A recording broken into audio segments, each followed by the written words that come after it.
लोक जागर इंडिया। यही आने वाला कल है, यही मेरे देश का कल है।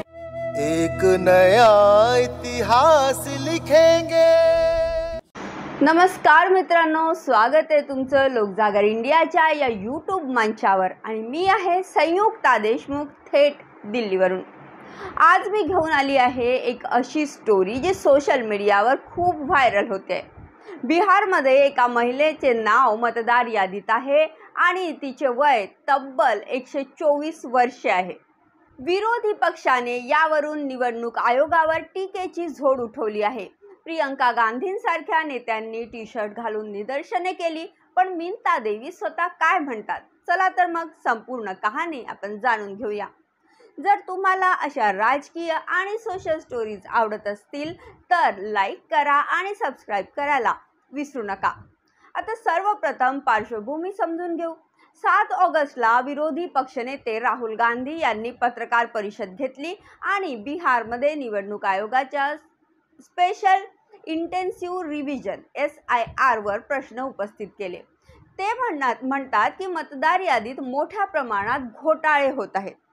लाखो मतदारांची नावे गायब झालेली आहे, नवीन फेक नावे जोडली गेली आहे आणि यानंतर विरोधी पक्षाने दिल्लीत आणि बिहारमध्ये निदर्शने सुरू केली।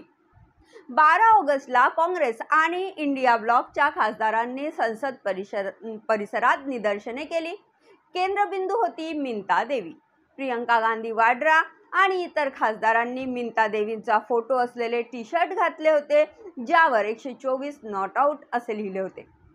ते म्हणतात की हे मतदार यादीतील गोंधळाचे उदाहरण आहे आणि ही फक्त एकच केस नाही आहे, तर बिहारमध्ये असे हजारो चुकीच्या एंट्रीज आहेत। काँग्रेसच्या ट्विटरवर असं म्हटलं गेलं आहे की भाजपा आणि निवडणूक आयोगाला मिळून केलेला हा घोटाळा आहे। आता मुख्य प्रश्न हा आहे की मीनता देवी कोण आहे? बिहारच्या सिवान जिल्ह्यातील दरोंदा विधानसभा मतदारसंघातील त्या एक नोंदणीकृत मतदार आहेत। 1 ऑगस्टला निवडणूक आयोगाने प्रसिद्ध केलेल्या पहिल्या ड्राफ्ट यादीत त्यांचं नाव आलं। त्यांचं वय 124 वर्ष सांगितलं गेलं। त्यांचे पती धनंजय कुमार सिंग यांनी त्या पहिल्यांदाच मतदान करणार असल्याचे म्हटले आहे, पण सत्य काय आहे तर सिवान जिल्हाधिकारी कार्यालयाने स्पष्टीकरण दिले आहे की ही एक टायपिंगची चूक आहे। ब्लॉक लेवल ऑफिसर BLO ने फॉर्म भरताना चूक केली। मीनता देवींनी 10 ऑगस्टला फॉर्म 8 भरून वय दुरुस्त करण्यासाठी अर्ज केला होता। आधार कार्डनुसार त्यांचे खरे वय हे 34 वर्षे आणि 5 महिने आहे। जन्मतारीख 15 जुलै 1990 आहे। BBC हिंदीच्या रिपोर्टशी बोलताना धनंजय कुमार असे म्हणाले की सकाळपासून फोन येतात आहे, पण चूक कुठे झाली हे माहीत नाही। स्वतः मीनता देवी एका व्हिडिओत म्हणाल्या की माझा जन्म 1990चा आहे। मी पहिल्यांदा मतदार यादीत नाव नोंदवले, कागदपत्रे बरोबर दिली, पण त्यांनी चूक केली आणि ती टायपिंगची चूक आहे की काय? मला आजी बनवले तर मोदीजींनी काही लाभ तरी द्यायला हवा। त्या हसत हसत अशा म्हणतात। निवडणूक आयोगाने मला आजी बनवले, पण मीनता देवींनी विरोधी पक्षावरही टीका केलेली आहे। ANI ला दिलेल्या मुलाखतीत त्या म्हणतात की प्रियंका गांधी किंवा राहुल गांधी कोण आहेत? त्यांनी माझा फोटो टी शर्टवर घालण्याचा अधिकार त्यांना कोणी दिला?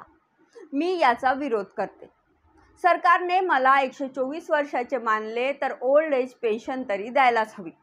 हा विवाद मोठा आहे कारण बिहारमध्ये या वर्षाअखेरीस विधानसभा निवडणुका आहेत। विरोधी पक्ष म्हणतो की SIR अंतर्गत मतदार यादीत गोंधळ उडवून भाजपाला फायदा होतो। लाखो गरीब, दलित, अल्पसंख्याकांची नावे कट होत आहेत। ते उदाहरण देतात की एक रामकमल दासचे, ज्यांना 42 मुले आहे आणि तेही सर्वच पुरुष, आणि इतरही असे केसेस आहेत। आता दुसरीकडे निवडणूक आयोग आणि जिल्हाधिकारी म्हणतात की ही केवळ एक क्लरिकल एरर आहे। ऑनलाईन अर्ज आला आणि BLO ने चूक केली, आता दुरुस्ती प्रक्रिया सुरू आहे। मीनता देवींच्या केसमध्ये ते म्हणतात की यादी प्रसिद्ध झाल्यानंतर तात्काळ संपर्क केला आणि दुरुस्ती होत आहे। सोशल मीडियावर याची चर्चा खूप जोरात सुरू आहे। काही म्हणतात हा घोटाळा तर काही म्हणतात साधी चूक।